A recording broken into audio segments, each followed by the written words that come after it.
The oppressive humidity of the Vietnamese Central Highlands in November 1966 felt like a wet wool blanket draped over the shoulders of every man at Firebase Cranston. Inside the perimeter, the atmosphere was uncharacteristically sterile for a combat zone, dictated by the iron whims of Major General Cranston, a man who viewed a smudge on a boot as a personal affront to the United States Army. He was expecting a high-level delegation from the Pentagon within 48 hours, and he intended to present a fortress that looked more like a parade ground than a bloody outpost in the middle of a global insurgency. Every sandbag was perfectly aligned, every uniform was starched despite the heat, and the brass casings from morning target practice had been polished before being discarded. Cranston walked the line with a swagger stick, oblivious to the fact that the jungle was watching him with 1,000 hungry eyes, waiting for the precise moment when his obsession with aesthetics would become his ultimate undoing. The silence was shattered by the rhythmic thumping of an approaching Huey, its blades clawing at the thick, stagnant air as it flared for a landing on the pristine helipad. As the skids touched down, 4 men rolled out of the open bay, but they did not look like the soldiers Cranston commanded or respected in his structured world. They were members of the Australian Special Air Service, returning from a brutal 14-day reconnaissance mission deep within the forbidden green labyrinth of the NVA-controlled sectors. Their tiger-stripe uniforms were shredded by wait-a-minute vines. Their skin was stained a deep, oily black by camouflaged grease and jungle rot, and they carried a stench that combined stagnant swamp water with the metallic tang of dried blood. They stood there, swaying slightly from exhaustion, looking less like elite warriors and more like primitive swamp creatures vomited back into civilization by a forest that had tried its best to consume them whole. General Cranston marched toward the small group, his face turning a dangerous shade of crimson that contrasted sharply with the pale tan of his perfectly tailored tropical khakis. He did not see the lethal intelligence in their sunken eyes or the way their hands never strayed far from the triggers of their shortened, customized SLR rifles. To him, they were an eyesore, a walking contradiction to the narrative of American military superiority he was prepared to sell to the visiting generals and politicians from Washington. He stopped 3 paces from Sergeant Thompson, the patrol leader, and visibly recoiled from the overwhelming odor of fish sauce and decay that radiated from the Australians like a physical heat. It was a moment of profound disconnection where the reality of the front line collided with the fantasy of the rear echelon, and the consequences of this friction were about to be measured in human lives. I will not have these tramps polluting my base while the Secretary of the Army is en route to inspect this facility, Cranston bellowed, his voice echoing off the corrugated metal of the nearby command bunker. Sergeant Thompson wiped a mixture of sweat and black grease from his forehead, his expression remaining unreadable as he prepared to deliver a sitrep that could have saved every man in the valley. "We found something out there, General. Something big that is moving toward this grid square with purpose and heavy coordination," Thompson began, his voice raspy from days of silence. But Cranston was already turning away, waving his hand as if swatting a persistent fly, refusing to listen to a man whose boots were held together by duct tape and prayer. "Get these animals off my helipad and back to their own sector immediately," he barked to his adjutant, effectively sealing the fate of the firebase with a single stroke of arrogance. The Australians were shoved back toward the idling helicopter before they could even refill their canteens or grab a single hot meal to soothe their trembling, calorie-depleted bodies. The pilot, an Australian warrant officer who had seen enough of the war to recognize a disaster in the making, watched through his aviator mirrors as the Americans treated his countrymen like common criminals. There was no handshake, no debriefing, and certainly no gratitude for the 2 weeks they had spent living in the mud to provide a screen for this very outpost. As the Huey lifted off, the rotor wash kicked up a cloud of dust that coated the general's polished boots, a final insult from the men he had just discarded. Thompson sat on the vibrating floor, staring down at the shrinking perimeter of the base, his mind racing through the tactical anomalies he had observed during their long trek back to the wire. As the helicopter banked sharply to the northeast to avoid the restricted airspace, Thompson leaned out of the open door, his eyes scanning the dense canopy with the practiced intensity of a predator. He saw it then, a tiny flash of artificial color in a sea of natural green, something that should not have existed in a designated pacified zone. It was a segment of field telephone wire, high-grade Soviet manufacture, snaking through the undergrowth toward a high ridge that overlooked the American landing zone. Nature does not produce straight lines. And it certainly does not produce insulated copper wiring capable of linking an artillery battery to a forward observation post. Thompson tapped the pilot on the shoulder and pointed downward, his heart hammering against his ribs as the true scale of the looming catastrophe began to take shape in his analytical mind. The Americans were blind, and the enemy was already inside the house, holding a knife to their collective throats. Thompson looked at his three teammates, Davies, Jenkins, and Morris, and saw his own grim realization reflected in their weathered, camouflage-painted faces, which had become masks of pure professional focus. They knew the protocol. They had been ordered to return to their home base at Nui Dat, and their mission for the Americans was officially terminated by the commanding general. However, the SAS operated on a different code of ethics, one where the lives of fellow soldiers outweighed the bruised egos of arrogant officers who lived in air-conditioned bunkers. If they flew away now, the firebase would be a smoking ruin by dawn, and the men inside would be slaughtered in their sleep by a regiment-sized force. Thompson made a quick, decisive gesture with his thumb pointing toward the jungle floor, a silent command that bypassed the official chain of command in favor of a higher, more ancient loyalty. They were going back into the green hell, not as subordinates, but as the only shield standing between the Americans and the grave. The pilot nodded, understanding the unspoken pact between men who actually fought the war, and he began a low-level transition that dropped the Huey below the radar signature of the hills. He found a small, overgrown clearing, barely large enough for the rotors, a vertical hole in the jungle that would require a master's touch to navigate. The Australians prepped their gear, checking the cemented rounds in their magazines and adjusting the straps on their heavy Bergens with a mechanical efficiency that bypassed their physical exhaustion. There would be no support, no extraction, and no recognition if they failed in the shadows of the triple canopy forest. They were 4 men against 1,000, operating in a vacuum of authority, driven by a debt of honor to a country that wasn't even their own. As the skids hovered inches above the elephant grass, the 4 tramps disappeared into the foliage, vanishing into the darkness like the ghosts they were destined to become. The 4 Australians dissolved into the emerald shadows with a fluid, predatory grace that defied the sheer exhaustion racking their malnourished bodies after 2 weeks of constant movement. Sergeant Thompson led the file, his eyes tracking the minute disruptions in the forest floor where the Soviet-made communication wire snaked through the rotting leaf litter like a hungry black serpent. He knew that following this wire was equivalent to walking down the barrel of a loaded shotgun, but it was the only umbilical cord connecting the enemy's brain to its lethal limbs. Every muscle in his legs burned with a dull, throbbing ache, yet he moved with the silent economy of a phantom, his feet rolling from heel to toe to suppress the sound of breaking twigs. Behind him, Jenkins clutched the heavy radio handset, his ears tuned to the static of a frequency that shouldn't have been active in this supposedly pacified green zone.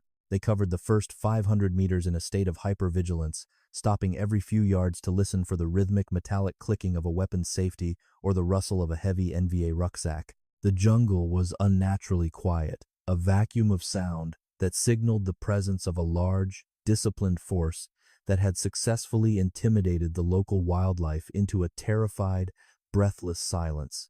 Thompson signaled for a halt near a massive banyan tree, its aerial roots providing a natural fortress of wood and shadows that obscured their heat signatures from any thermal observation.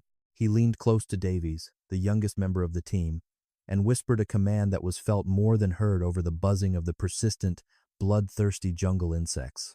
"We are not here to fight a war of attrition. We are here to decapitate the monster before it can bite the Americans," Thompson hissed through gritted teeth. The first concrete evidence of the impending slaughter appeared in the form of a hidden mortar pit, camouflaged so expertly that a standard infantry patrol would have walked directly into its mouth. 3 82mm tubes were angled toward the center of Firebase Cranston, their base plates dug deep into the red clay, and their sights already calibrated to the coordinates of the general's command bunker. Thompson watched from the ferns as a crew of 5 North Vietnamese soldiers prepared the heavy, high-explosive shells, their movements practiced and devoid of the nervous chatter typical of irregular guerrilla fighters. These were regulars, the elite of the NVA, disciplined men who wore clean uniforms and carried modern equipment provided by their Soviet and Chinese benefactors for this specific high-stakes decapitation strike. The realization hit Thompson like a physical blow. This was not a harassment mission but a surgical operation designed to erase the American leadership in a single, devastating volley. The Australians could have opened fire and cleared the pit in seconds, but Thompson knew that the first gunshot would alert the entire regiment and bring a swarm of hunters down on their heads. He signaled Morris, the team's silent kill specialist, who drew a blackened combat knife with a serrated edge that caught no light from the canopy above them. They moved in a synchronized blur of motion, approaching the mortar crew from the blind spots created by the heavy foliage and the distracting clatter of the ammunition crates. It was a symphony of silent violence, executed with a clinical precision that left 4 men dead before the 5th could even process the sudden, cold pressure against his jugular vein.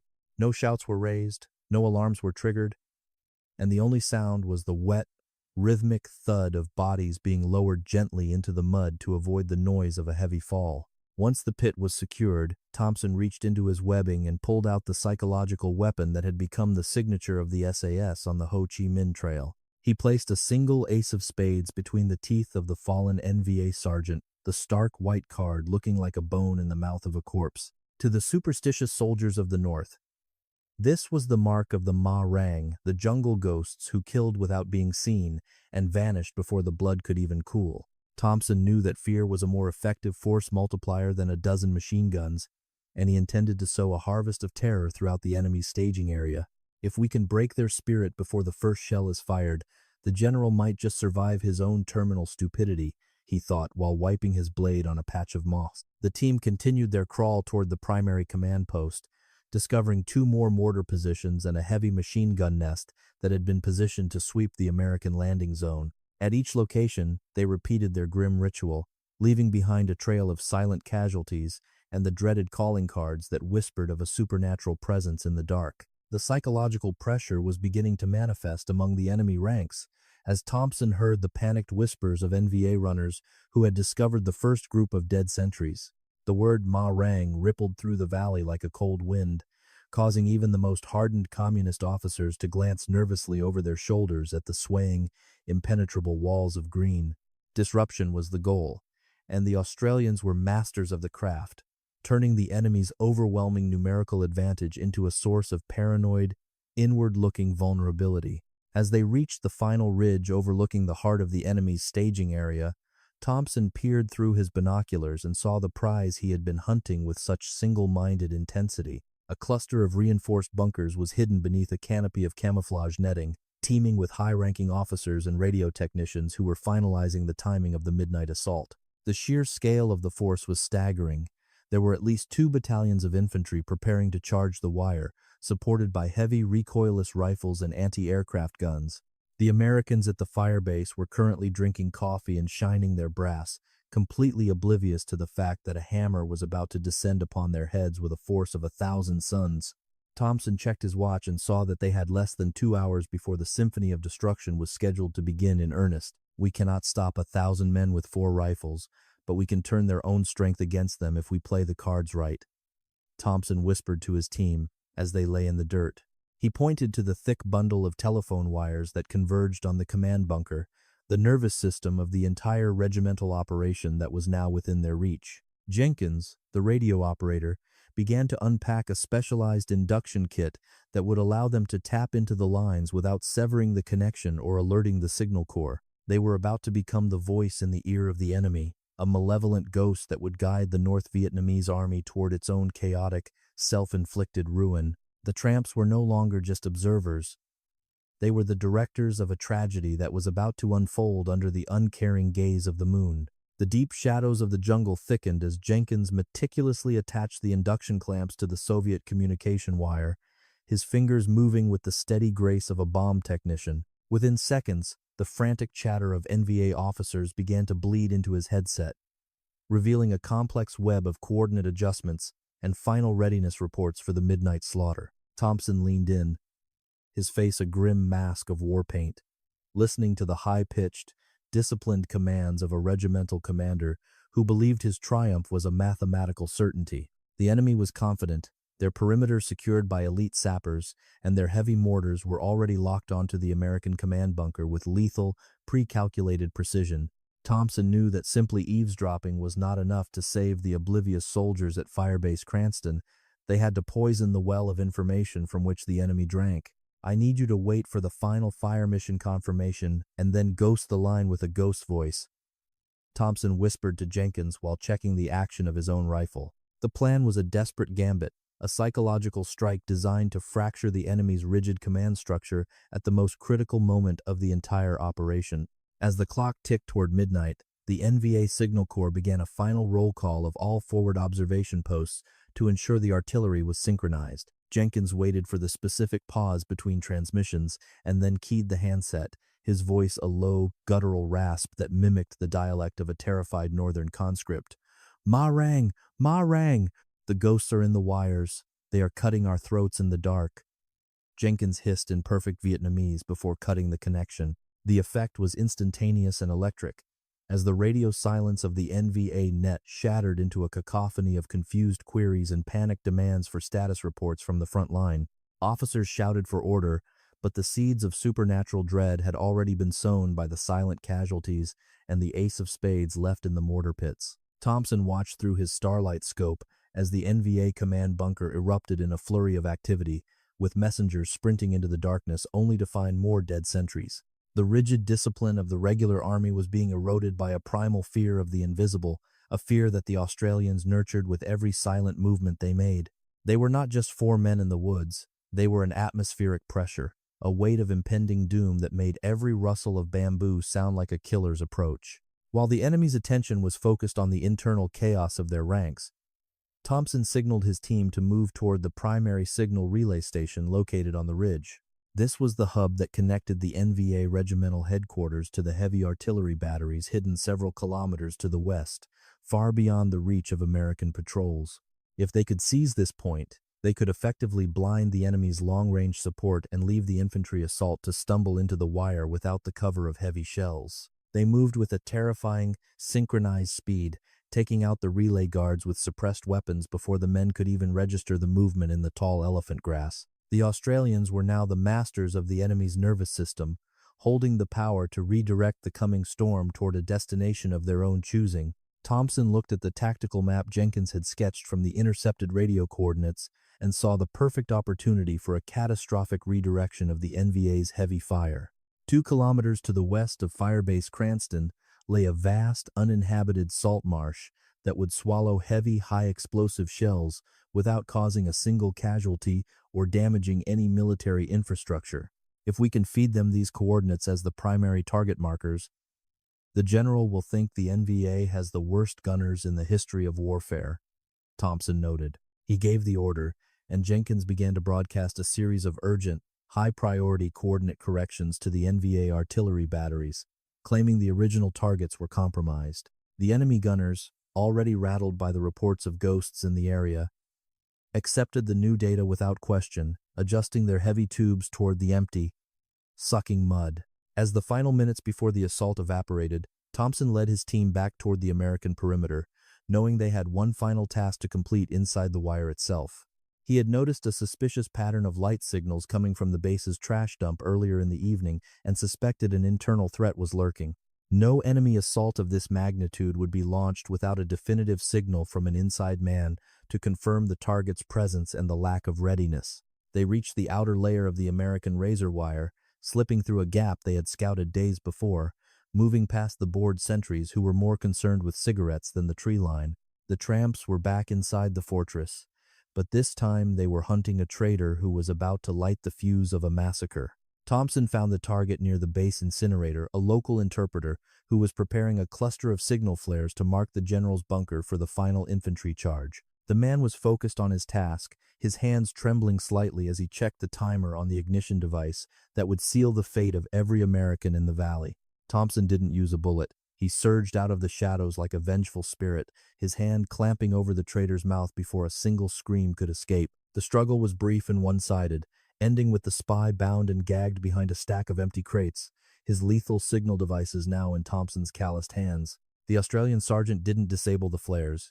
Instead, he re-angled the launch tubes toward the same salt marsh where the artillery was now aimed. The night air suddenly ionized with the static of impending violence as the first NVA mortar rounds began to thump in the distant jungle, signaling the start of the grand finale. Inside his bunker, General Cranston was jolted awake by the sound, reaching for his polished sidearm and shouting for his boots while his staff scrambled in total confusion. He expected to hear the roar of impacts leveling his command post, but instead, there was only the distant, muffled thud of shells landing kilometers away in the swamp. The master plan was unfolding, but the logic of the battlefield had been subverted by the men Cranston had called animals and tramps just hours before. The general looked at his radar screen and saw the enemy's fire falling into the void, a miracle he would never be able to explain with his rigid regulations. The thunder of the heavy 122 mm NVA artillery rounds finally reached a crescendo, but instead of the earth-shattering roar of a command bunker collapsing, there was only the damp, rhythmic thud of shells burying themselves in 2 meters of primordial silt.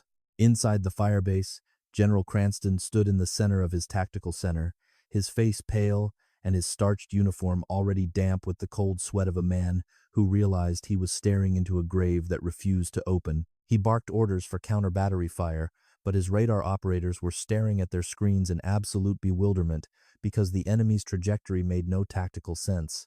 The North Vietnamese were pouring thousands of dollars of Soviet ordnance into a desolate salt marsh where the only casualties were crocodiles and mangrove roots. It was a mathematical impossibility that an elite regiment would miss a fixed fortification by 2 full kilometers. Yet the fireworks display in the distance continued with a relentless, mechanical stupidity that defied every manual in Cranston's library. Thompson watched the light show from the shadows of the base trash dump, his hand still firmly pressing the bound interpreter into the mud to ensure the traitor witnessed the failure of his masters. The Australian sergeant felt no triumph, only a cold, professional satisfaction that the first phase of the enemy's decapitation strike had been successfully diverted into the abyss. He checked his watch and saw the second hand sweeping toward the moment when the infantry assault was scheduled to crest the final ridge. Without their artillery preparation to suppress the American machine guns, the NVA battalions were about to run into a vertical wall of lead and fire that they were completely unprepared to climb. Thompson knew the enemy commanders would be confused, but he also knew that their rigid doctrine demanded they follow the plan regardless of the anomalies on the ground. The first wave of the NVA infantry emerged from the tree line like a literal sea of shadows, their silhouettes momentarily illuminated by the flickering glow of the distant explosions in the swamp.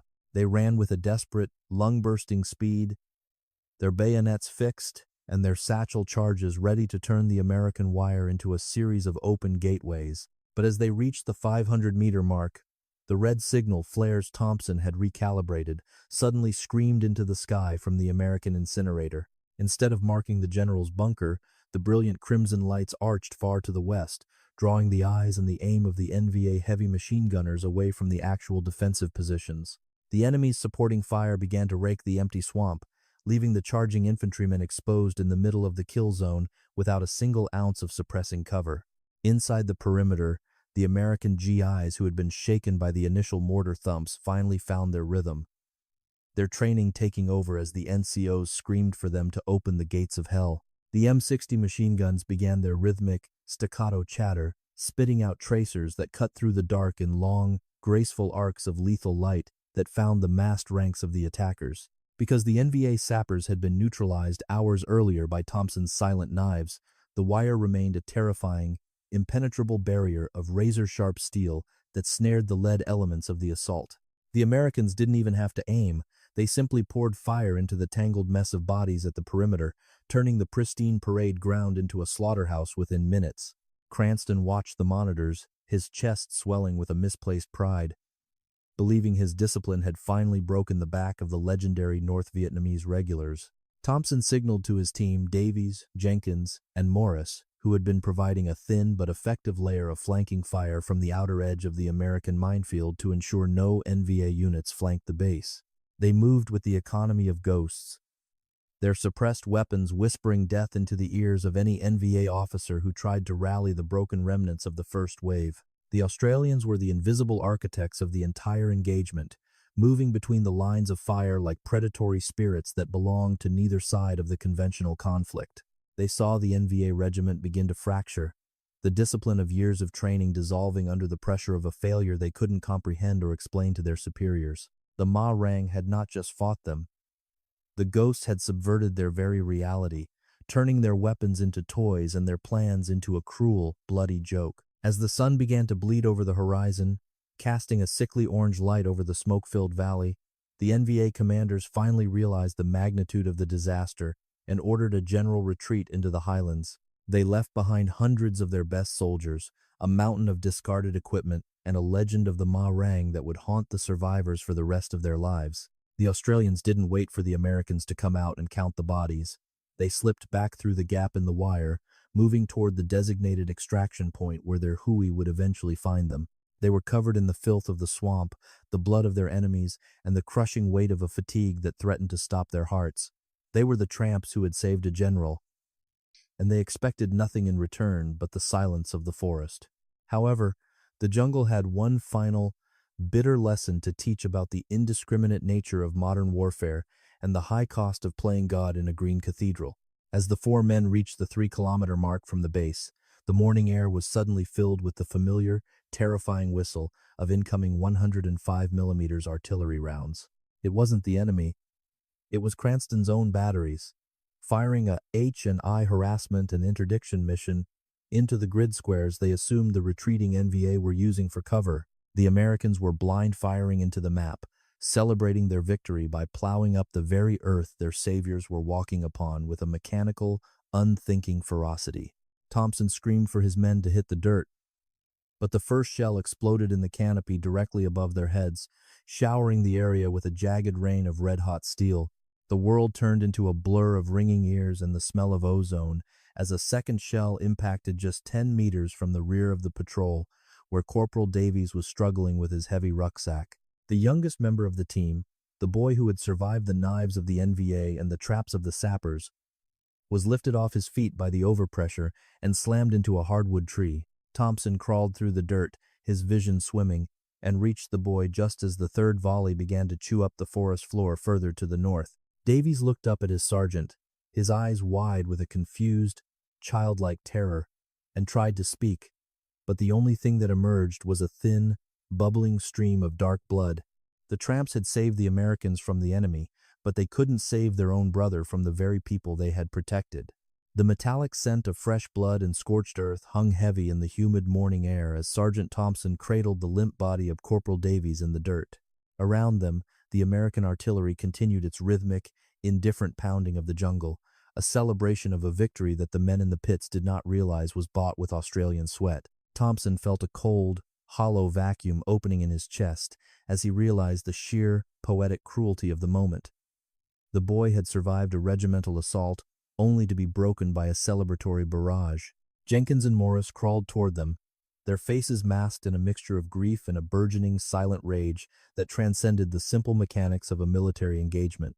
They did not speak because there were no words in any language that could adequately describe the betrayal of a brother falling to the hands of the very men he had just saved.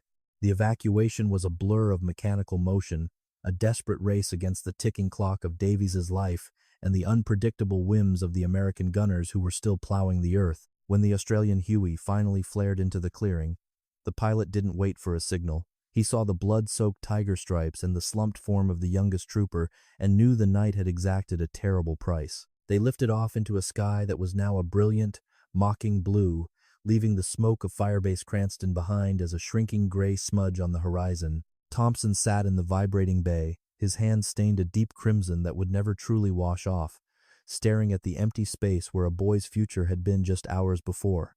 The tramps were returning to their own lines, but they were carrying a ghost with them, a silent witness to the arrogance of a general who would never even know their names. While the Australians retreated in a shroud of grief, Major General Cranston was conducting a victory lap across the churned earth of his perimeter, his polished boots stepping over the mangled remains of the NVA sappers. He pointed his swagger stick at the dead, lecturing his staff on the effectiveness of a disciplined defense and the inherent superiority of American firepower over the disorganized chaos of the Vietnamese forest. He saw the ace of spades pinned to the map in the abandoned NVA command bunker later that afternoon and felt a brief, icy shiver of recognition that he quickly suppressed with a shot of fine bourbon. To admit that he had been saved by the very men he had insulted was a psychological impossibility for a man of his stature and ego. He chose instead to believe in the myth of his own tactical genius, a comfortable lie that would be codified into the official after-action reports and sent back to the Pentagon. The official history of that night was written in the sterile, air-conditioned offices of MACV headquarters, where clerks and analysts turned the blood and terror of the jungle into a series of neat, digestible statistics. The report described a brilliant defensive action where the 173rd Airborne Brigade repelled a major NVA thrust with minimal casualties and maximum enemy attrition through the use of superior artillery coordination. There was no mention of the 4 Australians who had spent 14 days in the mud or the secret war they had waged in the shadows to blind the enemy's heavy guns. Corporal Davies's death was officially listed as a training accident occurring during a separate exercise in a different province to avoid the messy administrative paperwork of a friendly fire investigation. The truth was buried under a mountain of blue ink stamps and carbon copy lies, a ghost story that was deemed too inconvenient for the public record of a winning war. Decades passed, and the names of the men involved faded from the collective memory of a nation that was eager to forget the long, humid nightmare of the 1960s. Thompson returned to Australia, a man of few words who spent his remaining years working a quiet farm, never speaking of the ace of spades or the boy he had held in the mud. He kept a single, battered dog tag in a velvet-lined box on his mantel, a piece of notched metal that carried the weight of a debt that could never be repaid. He watched from across the ocean as the war ended in a frantic evacuation, the very base he had saved becoming a footnote in a history of retreat and recrimination. He knew that the only real winners in that conflict were the ghosts who stayed behind, the Ma Rang who still walked the ridges of the Central Highlands in the quiet hours before dawn. General Cranston lived a long, decorated life, retiring to a colonial-style home in Virginia where he was surrounded by the medals and accolades of a storied career in the United States Army. He was a frequent speaker at veterans events, a silver-haired lion who spoke of leadership and the importance of maintaining standards in the face of a chaotic and unpredictable world. But those close to him noticed a strange ritual he performed every year on the anniversary of the battle at the fire base that bore his name. He would sit alone in his study with a bottle of high-end whiskey and a single, yellowed playing card he had recovered from a secret drawer in his military footlocker. It was an ace of spades, a silent reminder of the night he had been judged by a higher power and found wanting in the eyes of the men he had called tramps.